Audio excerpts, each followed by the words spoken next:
Dy plumba në kokë i shkaktojnë vdekjen e menjëhershme Sokol Doçit. Ngjarja e rëndë ka ndodhur pas mesnatë pranë shtëpisë së viktimës. Policia e Tiranës bën me dijet se viktima Sokol Doçi është gjetur i pajet në rrugën Shoqëri Ishmi, rreth orës 1:15 brapa shkollës 9-vjeçare 1 Maj në Tiranë.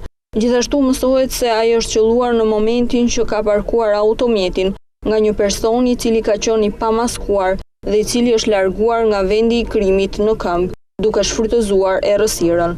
Në vendngjarje shkuan menjëherë oficer të policisë për hetimin e krimeve të rënda, ekspert kriminalist, të cilët bën të mundur sigurimin dhe kqyrjen e vendit të ngjarjes, duke mbledhur dhe administruar provat. Policia e Tiranës informon se për hetimin e kësaj ngjarjeje aktualisht është ngritur një grup i posaçëm hetimor, të cilët po kryejnë procedurat e marrjes në pyetje dhe veprime të tjera hetimore dhe procedurale, me synim zbardhjen të rësisht të rrethanave të ngjarjes, motiveve si dhe identifikimin dhe kapjen e autorëve. Nga kryerja e veprimeve të para dhe nga kqyrja e vendngjarjes, u sekuestrua në cilësinë e provës materiale 8 copë gëzhoja të kalibrit 7.65 mm.